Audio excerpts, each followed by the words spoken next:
Buenas tardes, es un gusto estar aquí con ustedes y también me da gusto incorporar este factor que yo siempre consideré que es fundamental para entender América del Norte y sobre todo el tipo de recursos de los que voy a hablar, que es la cuestión de la geografía y la geología. En vista de la brevedad del tiempo, empezaré por lo que voy a plantear como la tesis de esta presentación y justamente para que tengan idea de qué se va a tratar por si no puedo completarla, ¿no? Bueno, la tesis que nosotros proponemos es que la revolución energética que vive Estados Unidos, gracias al descubrimiento, digamos, de la tecnología para explotar un tipo de recursos de hidrocarburos denominados no convencionales, que puede ser shale oil, tight oil, shale gas, ¿verdad? Que son justamente hidrocarburos diferentes a el petróleo crudo, con mayor dificultad tecnológica para producir impactos ambientales y costos más altos, es el tipo, digamos, de hidrocarburos que se está explotando, pero esto ha dado lugar a un auge en la producción de Estados Unidos que se conoce hoy como la revolución energética. Entonces, la propuesta es que la revolución energética en Estados Unidos es posible hoy día debido a los desarrollos tecnológicos que hay en la explotación de estos recursos. En realidad, este tipo de hidrocarburos se conocían desde hace muchísimo tiempo. Eran esquistos de los que se sabía que había un potencial importante, pero no se podían explotar. Entonces, resulta de que, bueno, un tejano llamado George Mitchell logra desarrollar lo que se conoce como la tecnología de la fracturación hidráulica o fracking, que es como más, digamos, comúnmente lo conocemos. Entonces, es que se ha hecho posible la explotación de estos recursos, ¿no?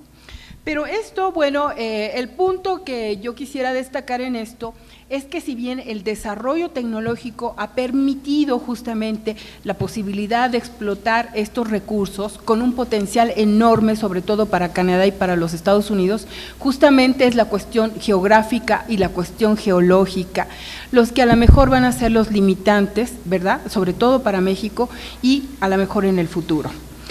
Bueno, el punto con el que yo quisiera empezar es que en realidad el desarrollo tecnológico ha permitido cambiar un paradigma que era con el paradigma que se evaluaba la cuestión de los recursos petroleros, un paradigma basado en la escasez de recursos y por tanto pues con una connotación de conflictividad por la lucha por estos recursos a un paradigma de abundancia, ¿sí? En Estados Unidos, sobre todo en América del Norte, se maneja que este paradigma en realidad ha logrado resolver el problema de la seguridad energética, sobre todo de Estados Unidos e incluso de Canadá, ¿no? A ese grado ha llegado. Y esto ha tenido implicaciones muy importantes en el caso de Estados Unidos porque le ha permitido lograr la autosuficiencia energética o le permitirá lograr la añorada históricamente autosuficiencia energética para el 2028, ¿sí? Entonces, Estados Unidos ha aumentado su producción en materia de petróleo, está produciendo, el año pasado llegó a 9.5 millones de barriles, ¿verdad? Ahorita va a reducir más o menos a 9 millones de barriles, pero esto es una cuestión importantísima para los Estados Unidos, e inclusive para México, para Canadá y para el mundo, porque en realidad un demandante tan importante, un mercado tan importante, el que logre aumentar su producción tiene un impacto mundial, sobre todo por los países que aprovisionan este mercado. Entonces, estas son algunas de las implicaciones. Pero entre, digamos, sus perspectivas futuras, no solamente está la posibilidad de lograr esta mayor producción, revertir una curva de producción declinante, ¿verdad?, sobre todo en materia petrolera, sino convertirse en un exportador importante. Entonces, Estados Unidos, este febrero de este año, empezó sus primeras exportaciones, y en diciembre del año pasado logró quitar esta prohibición que tenía para exportar petróleo que estaba vigente desde los 70, Estados Unidos por ley no podía exportar petróleo, entonces logra quitar esto y la perspectiva es que se vuelva un importante exportador de gas bajo la modalidad de gas natural licuado, ¿sí? Esta modalidad es de alguna manera pues también un desarrollo tecnológico porque significa comprimir este gas que digamos en estado natural puede tener un volumen muy amplio, comprimirlo y poder transportarlo en barcos que se llaman metaneros, lo cual le permite tener realmente una cobertura mundial, ¿verdad? Un mercado mundial a través de esta posibilidad de colocar GNL. Y entonces Estados Unidos pues está ya, digamos, viendo la posibilidad de cubrir sobre todo el mercado asiático. Entonces es hacia donde básicamente se van a dirigir en el futuro sus exportaciones. Esto, por supuesto, tiene implicaciones mayores porque por un lado, Estados Unidos tiene la tecnología del fracking, ¿sí? Y entonces uno de sus objetivos va a ser inducir a la modificación en los marcos regulatorios de muchos de los países que tengan recursos de lutitas o de esquistos, ¿verdad? Entonces esto pues es lo que se espera que suceda y pueda exportar su tecnología y puedan sus empresas inclusive ser quienes realicen este tipo de desarrollos en países como Argentina, México, Ucrania y otros. Pero además Estados Unidos pues con este potencial que tiene, con estos recursos, realmente ha modificado, digamos, su visión mundial y a través, digamos, de documentos de seguridad nacional, lo que está intentando hacer es tomar el sector energético como un elemento de poder para reposicionarse a nivel internacional, es decir, es su factor de poder y en donde está, digamos, pensando en América del Norte, aumentar la oferta global de América del Norte, dentro de la cual está Canadá y está México, justamente con este objetivo de reposicionamiento hegemónico. Por supuesto, esto tiene implicaciones geopolíticas muy, muy importantes para el mundo, ¿no? La cuestión tecnológica inclusive pues es uno de los elementos que ha permitido que en esta coyuntura de baja de precios los Estados Unidos no tengan un impacto mayor que 700,000 barriles que dejó de producir justamente porque pues justamente con la posibilidad de eficientar, de mejorar costos de producción, de eficientar las perforaciones, pues este impacto ha logrado librarlo y solamente 42 empresas salieron en quiebra después de esta caída de los precios. La cuestión con Canadá también tiene un problema, al igual que Estados Unidos y México, de un agotamiento de los recursos convencionales. En el caso de Canadá, desde 1994, sus recursos convencionales realmente llegaron a su límite, vienen en declinación, y Canadá justamente lo que ha hecho es desarrollar los recursos no convencionales en un tipo de hidrocarburos que se llaman arenas bituminosas, que son las que producen petróleo, pero también tiene Shell Oil y el Tight Oil. Y ahorita representan más o menos el 62% de sus recursos. Entonces, Canadá, al igual que Estados Unidos, pues está abocándose a la producción de estos recursos. En el caso de Canadá, básicamente es el oeste, más o menos aquí, esa zona, es en donde tiene este tipo de recursos en las provincias de Alberta y British Columbia, ¿sí? En el caso de Canadá es, digamos, enormemente rica en recursos no convencionales, son costosos, pero tiene un potencial enorme. Sin embargo, Canadá tiene limitaciones porque, por ejemplo, la provincia de Quebec ha impuesto una moratoria, la provincia de Quebec está en el este, tiene una moratoria para desarrollar este tipo de hidrocarburos.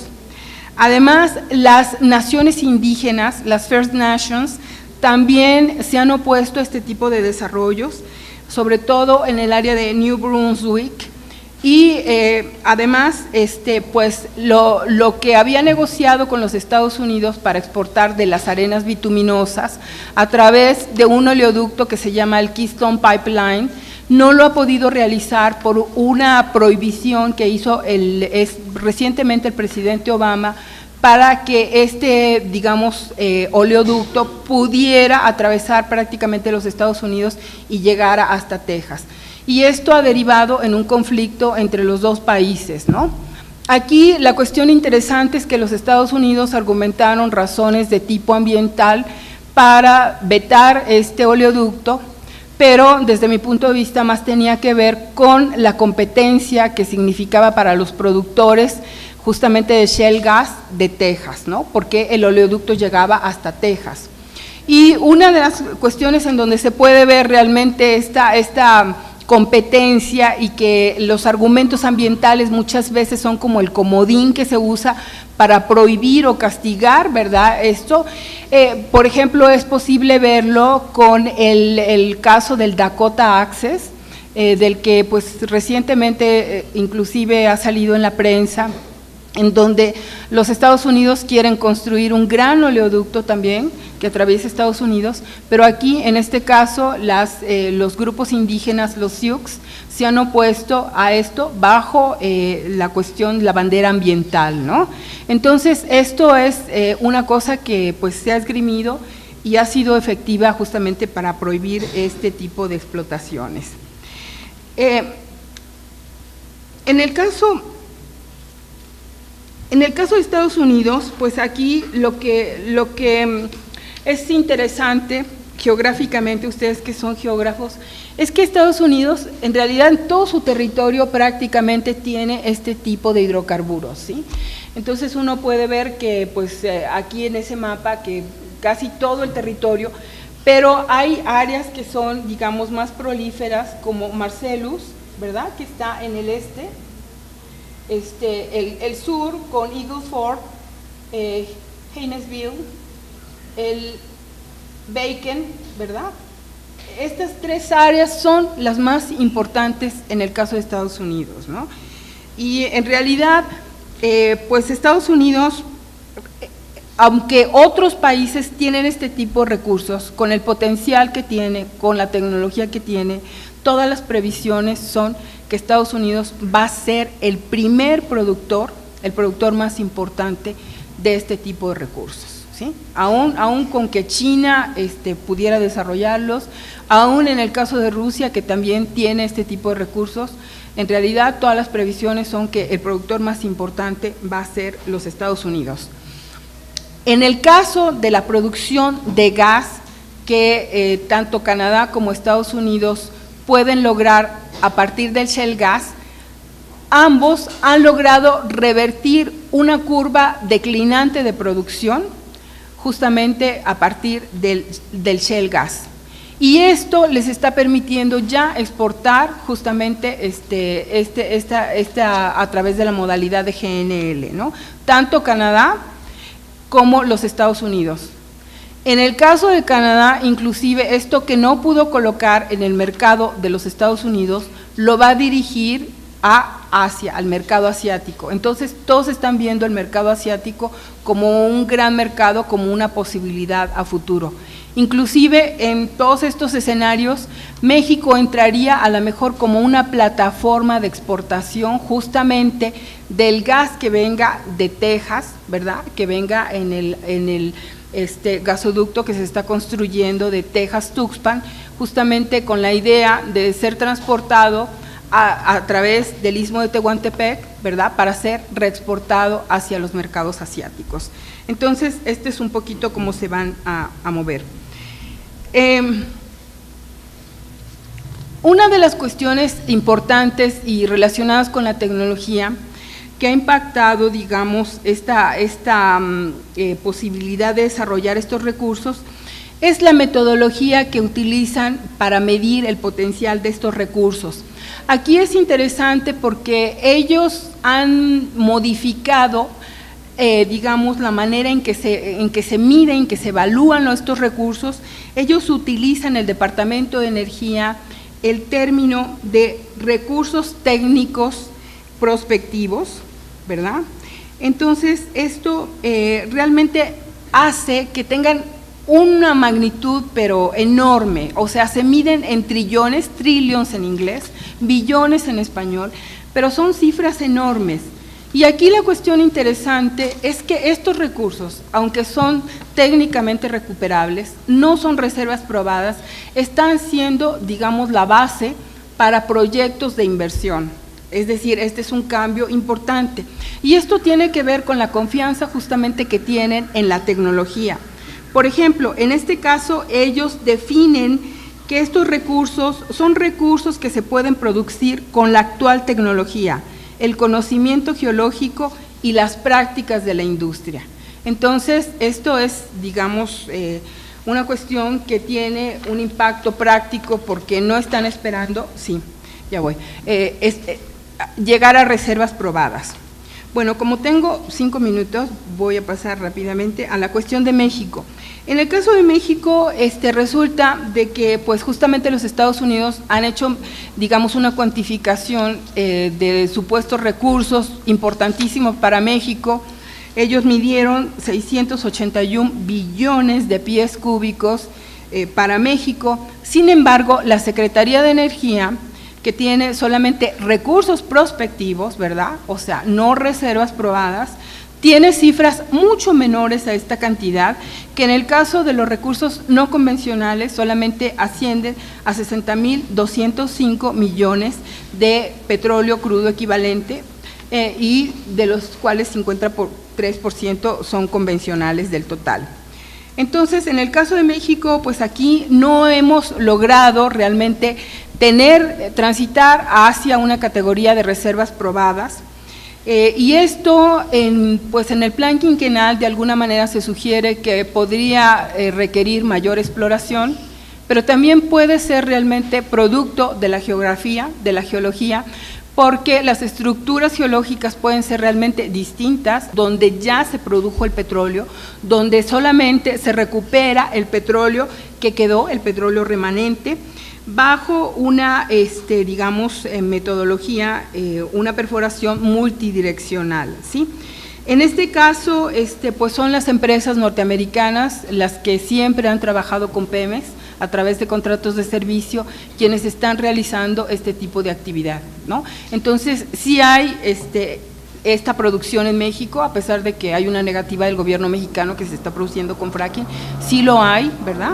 Pero en este caso también lo que se está intentando hacer es recuperar agua, desalinizar agua, justamente para utilizar en este tipo de producción. Ahora bien, es muy claro que en el Canadá y los Estados Unidos, pues realmente con este tipo de recursos han logrado revertir una tendencia descendente en la curva de producción, ¿verdad? Sobre todo de gas. Pero los límites en el caso de Estados Unidos también ya son de tipo geológico, porque en el caso del petróleo, que también ha revertido la curva de producción, tienen un límite máximo de 7 millones de barriles, ¿verdad? Es decir, ya no van a poder llegar más de 7 millones de barriles con el tight oil. Es decir, ya marcan también los límites. Además, los límites de la curva de producción misma de este tipo de recursos, que es una curva muy breve, 3 años, en México inclusive hasta año y medio. Entonces, aquí están marcados los límites en el caso de Estados Unidos. En el caso de México, pues está marcado de que no tenemos reservas probadas. Sin embargo, aquí puede haber una cuestión de tipo político, porque en la medida en que la reforma energética licite estas áreas, es posible que cuando vengan los inversionistas extranjeros entonces haya descubrimientos importantes, ¿no? O sea, como puede ser también en aguas profundas, aunque lo que es mi sentir es que puede haber recursos, sin embargo, no va a modificar mucho realmente los volúmenes de producción. Es decir, yo creo que México ha llegado a su pico de producción, tanto recursos convencionales y recursos no convencionales, hay un signo de interrogación. Aquí la tecnología realmente podría ser una alternativa si realmente, por ejemplo, se desarrolla esta tecnología que sustituye el agua por geles, y se logra realmente regular, porque aquí prácticamente no hay una regulación importante para todo el impacto ambiental que tiene este tipo de producción, y realmente se hace, digamos, una consideración, una evaluación social y realmente se analiza con cuidado el impacto social, que también sería tremendamente adverso en el caso de México. Muchas gracias. Si hay preguntas, con mucho gusto.